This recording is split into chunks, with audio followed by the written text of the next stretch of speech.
بسم اللہ الرحمن الرحیم۔ اللہم صلی علی سیدنا و مولانا محمد النبی الامی وآلہ و صحابہ بارک وسلم صلاۃ و سلاما علیک یا رسول اللہ۔ واقعات و حالات شمس قمر پارٹ بائی پارٹ ڈال رہا ہوں، دیکھیے، دکھائیے، لائک سے شیئر کیجیے اور گھنٹی بجائیے۔ صفحہ 327۔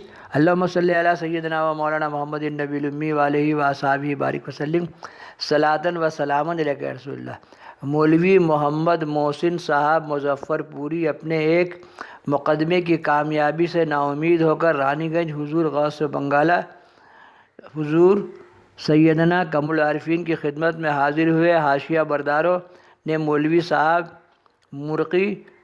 مرغہ تازہ و فربہ کو دیکھ کر باریابی سے قبل ان کے جیب پر ہاتھ صاف کرنا شروع کر دیا۔ روزانہ رس گلے کی فرمائش ہوتی اور مولوی صاحب چار اور ناچار بازار سے منگوا کر انہیں کھلاتے، کیونکہ مولوی صاحب ان حاشیہ برداروں کی فطرت سے آگاہ تھے اور یہ جانتے تھے کہ بغیر ان کو خوش کیے آسانی سے کام بننے والا نہیں ہے۔ سب پیر لوگ کا بارگاہ میں کچھ ایسے لوگ ہوتے ہیں کہ جو پیر لوگوں سے مکمل اعتماد، مکمل بھروسہ، مکمل محبت نہیں رکھتے، ایسے لوگوں کو بھگانے والے ہوتے ہیں۔ ایسے لوگ سرکار لوگ کے آس پاس رہتے ہیں کہ جو ایسے لوگوں کو بھگا دیتے ہیں کہ جو لوگ سرکار پر مکمل محبت و اعتماد و بھروسہ نہیں رکھتے ہیں۔ اسی لیے ایسے لوگوں کی وجہ سے لوگ درگاہوں کو برا بھی بولتے ہیں اور وہاں سے بھاگتے بھی ہیں۔ حاشیہ برداروں نے خوب رسگلے کھائے۔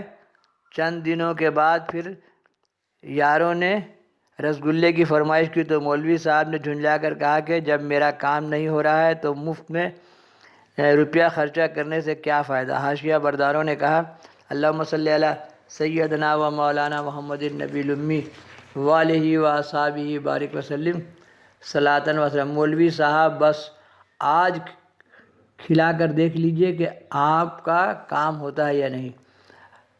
آپ صرف حضور کی خدمت میں عرض مدعا کر دیجیے گا، کام کرا دینا ہم لوگوں کی ذمہ داری ہے۔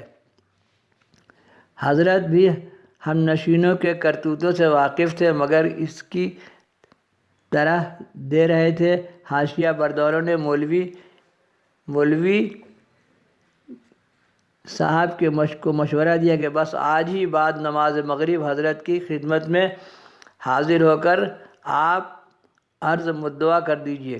سرکار ایسے لوگ بھگاتے نہیں، اس لیے جانتے ہیں کہ جو لوگ پوری محبت عقیدت سے نہیں آتے ان کو یہ لوگ بھگا دیتے ہیں، ان لوگوں کے ویسے لوگ بھاگ جاتے ہیں۔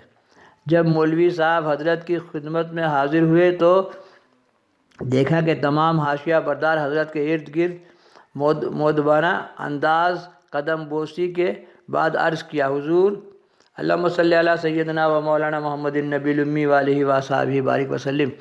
حضور میں ایک اہم مقدمے میں ماخوذ ہو چکا ہوں اور میرے وکیلوں نے فیصلے کی نوعیت سے مجھے آگاہ کر دیا ہے کہ کامیابی کی مطلق امید نہیں ہے۔ جب تب جاتا ہے پیر کے پاس۔ سب دیکھیں پیر کیا ہوتا ہے، پیر کامیابی کی مطلق امید نہیں ہے اور بعد فیصلہ سوائے جیل کے کوئی چارہ نہیں ہے، لہٰذا ہر طرح سے مایوس ہو کر آپ کی خدمت میں حاضر ہوا ہوں کہ آپ کامیابی کی دعا فرمائیں۔ اللہم صلی علی سیدنا و مولانا محمد النبی الامی وآلہ و صحابہ بارک وسلم۔ مولوی صاحب کے عرض حال کے بعد حاشیہ نشینوں نے سفارش سے کلمات اگلنے شروع کر دیے۔ حضرت نے ارشاد فرمایا مولوی صاحب معلوم ہوتا ہے کہ آپ نے ان سیخ چلیوں کی پوری طرح مسخر کر لیا ہے۔ اچھا ٹھیک ہے، قلم دوات لاؤ۔ قلم دوات لائی گئی اور آپ نے کچھ لکھنے کے بعد اسے تعویذ کی شکل میں موڑ کر مولوی صاحب کو دیتے ہوئے فرمایا جب پیشی ہو تو ملزم اس تحریر کو اپنے ساتھ رکھے اور فیصلے کے بعد فوراً فیصلے کی نقل لے کر ماں اس تحریر کے میرے یہاں حاضر ہو۔ اللہم صلی علی سیدنا و مولانا محمد النبی الامی وآلہ و صحابہ بارک وسلم۔ مولوی صاحب اس تعویذ کو لے کر روانہ ہو گئے اور تاریخ مقرر پر بوقت پیشی اس تحریر کو لے کر کچہری میں گئے۔ خدا کی قدرت کا فیصلہ مولوی صاحب کے حسب خواہ ہوا اور تمام الزامات سے انہیں بری کر کے فیصلہ ان کے حق میں دیا گیا۔ پھر مولوی صاحب نے فیصلے کی نقل فوراً فیس داخل کر کے حاصل کیا اور دوسرے ہی دن خوشی خوشی تحفہ طوائف کا انبار لے کر دوبارہ رانی گنج بارگاہ اقدس میں حاضر ہوئے۔ اللہم صلی علی سیدنا و مولانا محمد النبی الامی وآلہ وصحبہ بارک وسلم صلاۃً و سلامًا علیک یا رسول اللہ۔ یاروں نے دور ہی سے دیکھ کر سمجھ لیا کہ مولوی صاحب ہے نا فائز المرام ہو کر لوٹ رہے ہیں۔